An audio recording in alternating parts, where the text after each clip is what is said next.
শুক্লাচার্য অসুরের গুরুদেব, তিনি বলেছিলেন, হে বিষ্ণু, তুমি আমার শিষ্যকে দিয়ে ছলনা করে তুমি আমার ডান চক্ষুটা নষ্ট করে দিয়েছ।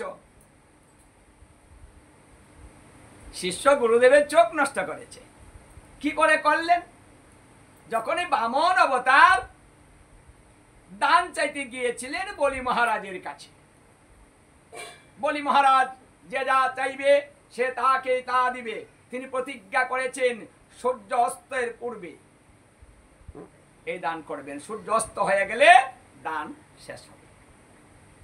তাহলে উদয় থেকে অস্ত পর্যন্ত যে যা চাইবে তাই দিবেন সংকল্প করা হয়েছে। তাহলে যজ্ঞ পূর্ণ হবে, তারপরে পূর্ণাহুতি হবে। কিন্তু আর কেউ দান নিচ্ছে না, কেউ আসছে না। এমন সময় বিষ্ণু এই যে বামন অবতার, বামন রূপে ছোট্ট বালক একটা ছাতা নিয়ে তিনি সেখানে উপনীত হয়েছিলেন দানের জন্য। আমি দান নিতে এসেছি। শুক্লাচার্য বলেছিল, এখন আর কেউ আসবে না, বেলা শেষ, বন্ধ করে দাও। কিন্তু বলি মহারাজ বলেছিলেন, না, এখনো সূর্য দেখা যাচ্ছে, কিছু সময় আছে, পূর্ণ হয়নি, সূর্য অস্ত হয়নি, হওয়ার পরে বন্ধ করতে হবে, এটা আমার সংকল্প। তাই অপেক্ষা করছিলেন। আর সেই অপেক্ষার মধ্যেই বামন রূপী বিষ্ণু এসে উপনীত হয়েছেন। হে বামন, তুমি কি চাও? তুমি যা চাইবে আমি তাই দিব। আমি স্বর্গ মর্ত্য পাতাল ত্রিভুবনের মালিক, অভাব নেই, তোমার যা লাগবে তুমি নিয়ে যাও, বলো কি চাও। সে বলেছিল, হে মহারাজ, আমি যা চাবো আপনি তাই দিবেন তো? বলছে, হ্যাঁ, এটা আমার প্রতিজ্ঞা, আজকে যে যা চাবে আমি তাই দিব। তাহলে আমাকে ত্রিপাদ ভূমি দান করুন, আমার পা দিয়ে আমি মেপে নিব। ত্রিপাদ মানে তিনটা পা রাখার জায়গা, এতটুকু মেদিনী আমার প্রয়োজন, তার অধিক নয়। বলি মহারাজ বলছে, আরে ব্রাহ্মণ, কি বলছো তুমি? তোমার এই ছোট ছোট পা, এই ত্রিপাদ ভূমি দিয়ে তুমি কি করবে? হ্যাঁ, আমার তো অভাব নেই, অনেক কিছু চাও, কোনোদিন তোমার অভাব হবে না, কোনোদিন কারো কাছে আর দানের জন্য যেতে হবে না, আমি তোমাকে সেই দান দিয়ে দিব, তাই চাও, আজকে সুযোগ চাই নাও। কিন্তু বিষ্ণু বলছে, না, দরকার নেই, আমার এই তিনটা হলেই চলবে, এতটুকুই প্রয়োজন। হ্যাঁ,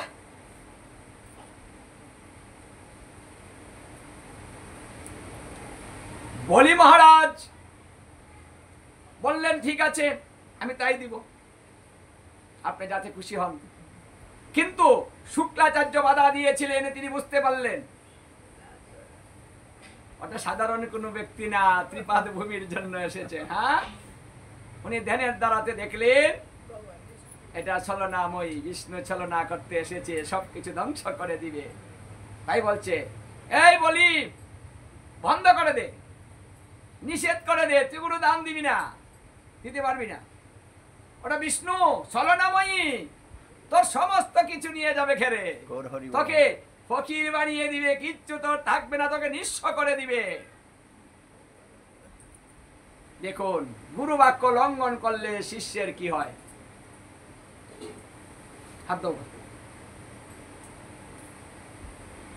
হ্যাঁ, মানে গুরু যা বাক্য করবে আর কোনো আশা করতে নেই, একেবারে নির্দ্বিধায় তা পালন করতে হবে। কথাটা একেবারেই ঠিক নয়, কারণ গুরু যদি অশাস্ত্রীয় বাক্য প্রদান করেন তাহলে সেই বাক্য পরিত্যাগ করিতে হবে, এটা সেই শিক্ষা এখানে।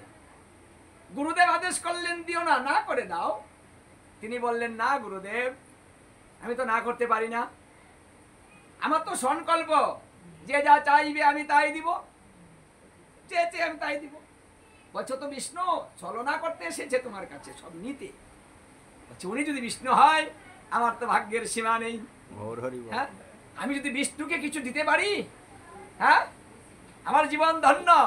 বলছে, আরে বলি, তুই বুঝতে পারছিস না, তোর সব কিছু ধ্বংস করে দিবে যদি বিষ্ণু ধ্বংস করে দেয়, দেখ না। কিন্তু আমার প্রতিজ্ঞা তো আমি ভাঙতে পারি না।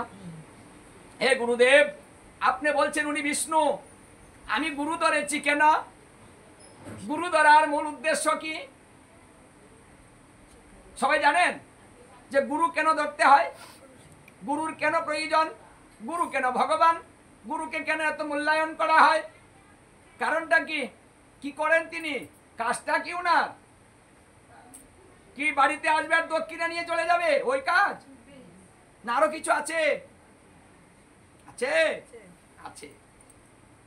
শিখে ফেলেছেন? আছে, হ্যাঁ আছে। সেই কাজটা যদি না করেন তিনি গুরু হবেন না। বলছে মন্ত্রদাতা ন ছ গুরু ন চ মন্ত্রার্থ উবাচু। মন্ত্র দিলে গুরু হয় না জানিও নিশ্চয়, মন্ত্রের অর্থ যিনি বুঝায় তিনি গুরু হয়। মন্ত্র দিলে গুরু হয় না, যদি না শিখান, না বুঝান, তাহলে হতে পারে না। তাহলে গুরুদেবের কাজ, হ্যাঁ অনেক কাজ। হে গুরুদেব, তাহলে আপনি বলছেন বিষ্ণুকে কিছু দেওয়া যাবে না, তাহলে আমি বিষ্ণুকে কিছু দিতে পারবো না, আমি আপনাকে ধরেছি কেন? আমি আজকে বিষ্ণুকে পেয়েছি, আর আপনি বলছেন ওকে তাড়িয়ে দাও। বাহ, তাহলে আমি আপনাকে ধরলাম কেন? আপনার এই বাক্যটা আমি রক্ষা করতে পারলাম না, আমি দিব। বলছে কি, তোর এত বড় স্পর্ধা, তুই গুরু বাক্য লঙ্ঘন করলি, তোকে আমি অভিশাপ দিলাম, তুই নরকগামী হবি। গুরুদেব শিষ্যকে অভিশাপ দিলেন। শিষ্য কি করলো? বলি মহারাজ বললেন, হে গুরুদেব, আমি মাথা পেতে গ্রহণ করলাম, আমি নরকেই যাব, কিন্তু বিষ্ণুকে দান দিয়ে যাব, তারপরে আমি নরকে যাব, তারপরেও আমি দিব। কোনোভাবে যখন গুরুদেব ঠেকাতে পারছেন না, কমণ্ডল হাতে নিয়েছেন, জল হাতে নিয়ে মন্ত্রপুত করে দানটা দিবেন, তিনি সংকল্পটা করবেন। এমন সময় শুক্লাচার্য, তিনি মায়াবী ছিলেন, তিনি ছোট হয়ে তিনি কি করলেন? একটা মাছি হলেন। মাছি হয়ে কুমণ্ডলের নালার ভিতরে প্রবেশ করে নালাটা বন্ধ করে দিলেন, জল পড়ছে না, পড়ছে না। কি ব্যাপার? জল আছে ভিতরে কিন্তু পড়ছে না, ব্যাপারটা কি? বামনরূপী বিষ্ণু বললেন, বলি তুমি একটু কুশা নিয়ে একটু পরিষ্কার করে দাও নালাটা, হয়তো কিছু বেজে গিয়েছে তাই পড়ছে না, একটু কুচা দিয়ে দাও, পরিষ্কার হয়ে যাবে। ওটা বলে দিয়েছেন। মানে এই ব্রাহ্মণের কথা মতো বলি মহারাজ একটু কুশা নিয়ে ও নালার ভিতরে প্রবেশ করে গা দিয়েছে। যখনই দিয়েছে, ও গাটা ডান চোখের মধ্যে পড়ে গিয়েছে, এই চোখটা নষ্ট হয়ে গেছে, অদ্যবধি সেই গুরুদেবের চোখ নষ্ট। গুরুদেব কুচাটাকে, চোখটা নষ্ট হয়েছে, সেখান থেকে বের হয়ে নিজ মূর্তি ধারণ করলেন।